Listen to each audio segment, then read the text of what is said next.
गुणरत्न सदावर्ती आज बीड जिल्हा दौऱ्यावरती. काय आज दौऱ्याचं निमित्त? मी एका म्हणजे अत्यंत कौटुंबिक कार्यक्रमासाठी कुटुंबासह आलेलो होतो.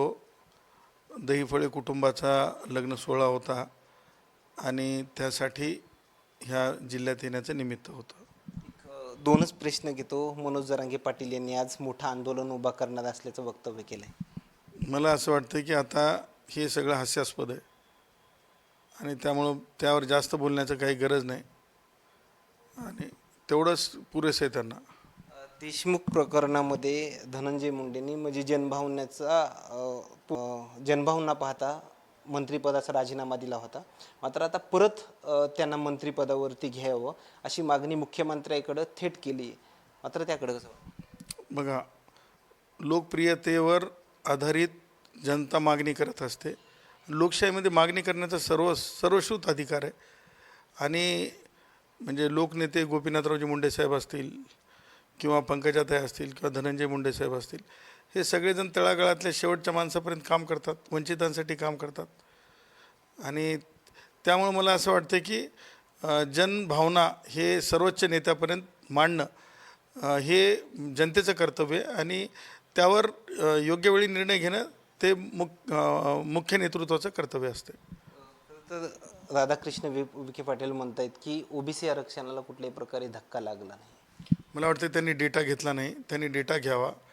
डाटा घेतल्याशिवाय अशा प्रकारचं वक्तव्य करणं योग्य नाही. एखाद्या समाजभावना दुखवल्यासारखं आहे. ओबीसींच्या त्यांनी समाजभावना दुखवू नये. खरं तर भगवान बाबांची पावन भूमी म्हणून देखील या भूमीला बघितलं जातं. याकडं तुम्हाला काय वाटतं, याच्यामध्ये काय व्हायला पाहिजे?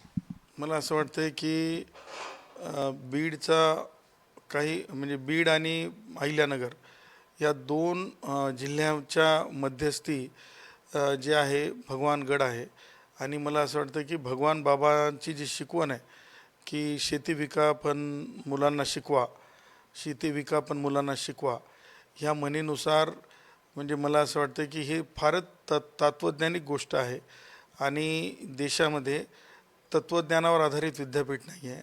त्याच्यामुळे भगवान बाबांच्या नावे जे आहे 1000 एकर जागा अधिग्रहित करून तिथे मला असं वाटतं की सिद्धिविनायक मंदिराला ज्या प्रकारे एखादी पालिका 500 कोटीची तरतूद करते, तशी 5 वर्षासाठी 5000 कोटीची तरतूद भगवान बाबांच्या नावे विद्यापीठ व्हावं आणि जे काही संत आहेत, जे काही संत साहित्य आहे, मग गाडगे महाराजांपासून ते महात्मा ज्योतिबा फुल्यांपर्यंत जे काही साहित्य आहे, महापुरुषांचं असेल, संतांचं असेल, त्या साहित्याच्या अभ्यासासाठी भगवान बाबाच्या नावाने जे आहे विद्यापीठ उभं राहिलं पाहिजे आणि ही वारंवार मागणी करत आहोत.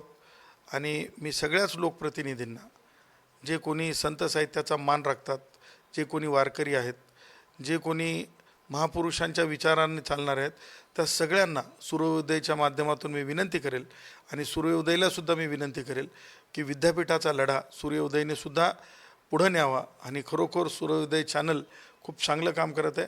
सूर्योदय चॅनलला लोकतांत्रिक मुद्दे उपस्थित करून लोकांच्या भावना म्हणजे सरकारपर्यंत आणि जनमानसापर्यंत पोहोचवणारं हे चॅनल आहे. माझ्या खूप खूप शुभेच्छा. धन्यवाद. हे होते गुणरत्न सदावर्ती. आज बीड जिल्हा दौऱ्यावरती एका कार्यक्रमानिमित्त आले होते. मात्र त्यांच्या आलेल्या प्रतिक्रिया मात्र काय सांगून जातात हे नक्कीच समजलं असेल. कॅमेरामॅन सोबत सुरेश बीड, या बीड.